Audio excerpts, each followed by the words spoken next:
কেমন আছো সবাই? তা আমি আজকে অনেক দিন পর আবার একটা রেসিপি নিয়ে এসেছি। পিৎজা বানাচ্ছি আজকে। তার জন্য আমি এখানে 4 কাপ মোট আটা আর ময়দা মিশিয়ে নিয়েছি। মানে 2.5 কাপ নিয়েছি আমি এখানে ময়দা, আর 1.5 কাপ নিয়েছি আটা। আর মোট 4 কাপের জন্য 2টো ডিম নিয়েছি। এখানে যদি আমি 2 কাপ নিতাম তাহলে একটা ডিমেই হয়ে যেত।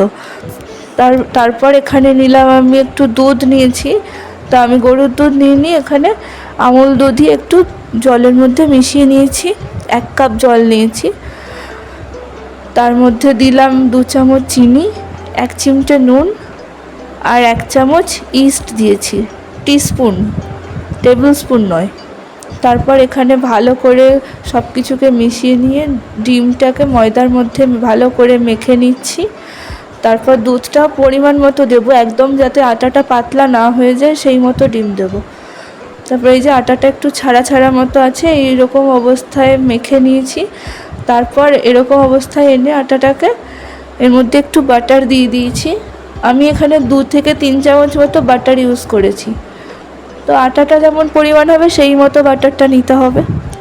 ভালো করে আটাটাকে এইভাবে মেখে নিচ্ছি হাতের মধ্যে, ঠিক যেভাবে ছানাটাকে মিষ্টির দোকানে রসগোল্লা বানানোর সময় যেমন ছানাটাকে মাখা হয় সেইভাবে মানে বেশ ভালো করে মাখতে হবে ময়দাটাকে।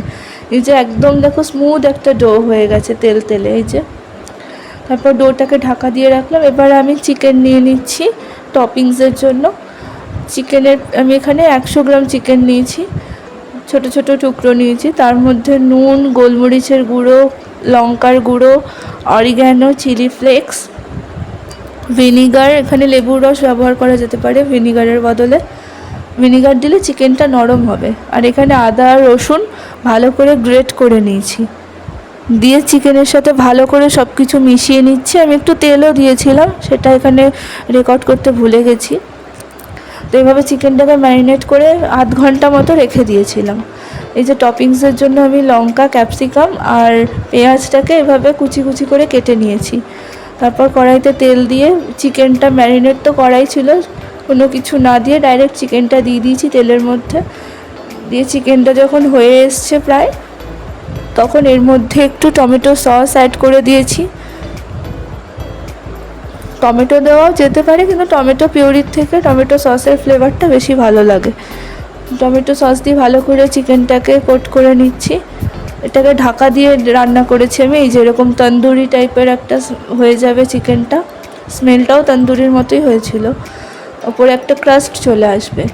তারপর এই যে পিৎজাটাকে আমি এভাবে ছড়িয়ে নিচ্ছি, হাতের মাধ্যমে ছড়িয়েছি, বেলতে হবে না। তারপর একটা কাঁটা চামচ দিয়ে এভাবে ফুটো ফুটো করে নিচ্ছি পুরো পিৎজাটা, তাহলে কি ফুলে উঠবে না বেশি।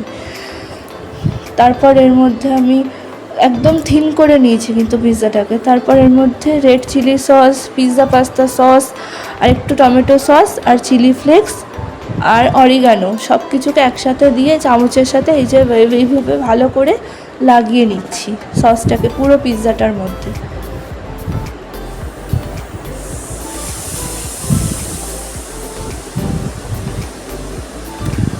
তারপরে যে টপিংসগুলো অ্যাড করে দিয়েছি সব, ক্যাপসিকাম, পেঁয়াজ, কাঁচা লঙ্কা একটু ছড়িয়ে ছড়িয়ে যাতে দেখতে সুন্দর লাগে। তারপর এখানে আমি চিজ ব্লক নিয়েছি একটা, আমি প্লেন চিজ নিয়েছি।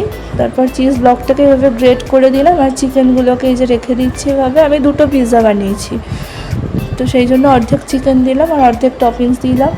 এই যে প্রথমে চিজটাকে গ্রেট করে দিয়ে তারপর আবার চিকেন দিয়ে তারপর আবার চিজটাকে দিলাম। এইভাবে কি চিজটা পুরো পিৎজাটায় অনেকটা পরিমাণ চিজটা হবে আর ভালো লাগে খেতে বেশি। তো এই যে এবার আমি 10 মিনিট মতো বেক করে নিচ্ছি মাইক্রোওয়েভে। এটা এখানে কোনো টেম্পারেচার আমি আলাদা করে সেট করিনি, এই মাইক্রোওয়েভের সিস্টেমটা এমন যাতে 10 মিনিটে সেট করি, এটা হয়ে গেছে। এই যে আমাদের পিৎজা একদম রেডি।